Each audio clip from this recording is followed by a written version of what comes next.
wabarakatuh.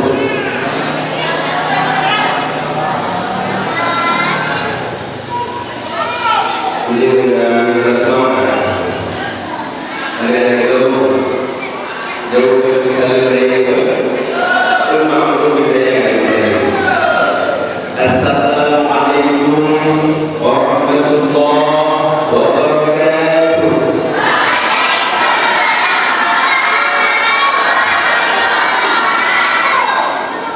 Alhamdulillah alladzi anzala muhammadan nabiyyan wa rasulan wa da'iyan ila Allah sirajan wa munira. Salatu wa salam ala sayyidina Muhammadin al-Mustafa wa ala alihi wa sahbihi wa huda wa tuqa. Amma ba'du fa ya ibadallah, usikum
Kemudian yang perlu mengingatkan terutama dari kepada utama kepada ahli musyrik yang akan bersama dengan beliau, kepada guru musyrik yang pun yang mulia, kepada guru ilmu yang pun yang mulia, bahkan guru saya guru musyrik sakit namun Allah sehat beliau berdiri sangat hebat.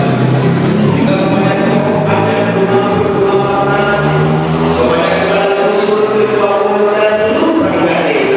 yang mana mungkin sebulan satu persatu, juga kepada ibu PKK, kepada seluruh masyarakat Ledada, kemudian juga teristimewa kepada guru-guru kamu alim ulama yang hadir bersama dengan kita, dan teristimewa kepada seluruh hadirin kaum muslimin dan muslimat yang bisa dari guru-guru adalah untuk diberikan ceramah Maulid Nabi Muhammad.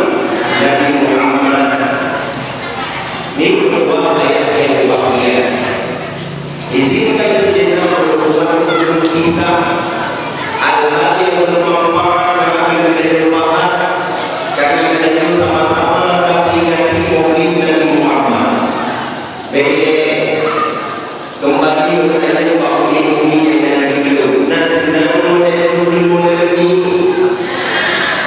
Memanglah ini tidak takut dengan mobil, mana korban jadi korban lagi kami memiliki mobil dan dijual senang luar biasa dengan mobil ada saudara ini sampai mobil lusa belum ada mobil saudara di rumah ini ya silaturahmi lusa ada mobil di saudara saya suami saya silaturahmi sehingga dari mobil mereka turun yang begitu di mana ada mobil bertanda dengan senang dengan mobil Nabi Muhammad. Mungkin apa yang mulia apabila kita sedang dengan Maulid Nabi Muhammad sallallahu alaihi wasallam. Pertama, bab Maulid Nabi dari baca selalu. Yang pertama, bab Maulid Nabi dari baca selalu. Dan juga selalu dibaca dari nah, kemudian Allahumma sholli wa sallim ala sayyidina wa habibina wa tabibina wa jasadina wa ruhina wa tabibina wa jasadina wa ruhina. Maka kita yang selalu ada baik yang mana selalu juga penting. Bahkan Ustaz dari harus biar selalu berdoa. Pertama juga hadis daripada Sahih Muslim. Disebut dalam hadis Sahih Muslim, riwayat Muslim, riwayat Nasai, Ahmad dan Ibnu Hibban yang diriwayatkan daripada Abu Hurairah. Man shalla alaihi wahidan sallallahu alaihi wasallam. Wahina dan soal yang selalu beliau ketika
dilipat ganda yang baru. Maka ini menurut selalu kalau dia juga. Kilo jadi kalau anu kalau ini model selalu mulai lagu, lagu selalu mulai lagu masa ini. Ini sedih mana? Anak ada SD lagu ni apa? Berawal dari janda, berawal berkawin janda sudah kawin. Ini pakai bulan berawal dari janda. Kau sedih masih ni apa? Ada orang yang kata hati mana dari dia kemudian tidak mampu. Mereka tidak mampu. Sedih mereka. Jauh ni pandai dari aku, begitu pandai lampu ni pandai pun oleh jauh. Inna lillahi wa inna ilaihi raji'un. Pandai lampu ni yang berdoa inna lillahi wa inna ilaihi raji'un. Dan yang kedua alhamdulillah alhamdulillah. Anak ini dia pandai lampu wa inna lillahi tidak dikalahkan oleh lampu sayang mati lampu menangani yang maju pada ini dengan dulu musibah mudah ini inna lillahi wa inna ilaihi raji'un. Wadai yang melakukan yang mereka dari buku, wadai yang mereka buku, nak isi tidur, tiba-tiba isi tidurnya bergerak, gerak dah. Inna lillahi wa inna ilaihi raji'un. Punya berapa? Kodak-kodak orang mendengar orang berbaju punya lah. Pun inna lillahi, rumah punya karena betul kan videonya inna lillahi mati benda, padahal berbahaya, benda isi tidur, mati lampu yang diukur inna lillahi. Menyebut masalah yang tadi dan juga masalah yang tadi dari contoh musik itu ada masalah mudah yang kita bismillah la haula wala quwwata illa billah yukuni la haula wala quwwata illa billah. Kebetulan ada rumah malam orang la haula wala quwwata illa billah. Jadi kan itu punya hendak kok. Nah satu kejadian rumah yang rumah. Jadi karena yang berumur pada mesin dah bangun. Karena mesin berubah bangun karena bangun berguna aku. Bang, ada sudah jatuh, mesin bangun dibolak. Hilang tu tidak okey rumah. Yang buat orang masih tidak pun orang di banjaran apa okey ya. Mungkin itu lah balik ni orang di masjid nyona hal-hal ini kunna la quwwata illa billah. Mungkin la quwwata illa billah. Hai layo begitu kamaran kabut ni yo pada hatimu bunyi rumah bakti imran lagu padahal ibadah mana la quwwata illa billah. Untuk hal-hal yang tidak sanggup kita lakukan yang paling penting ini ciri tanda itu lebih menangguh daripada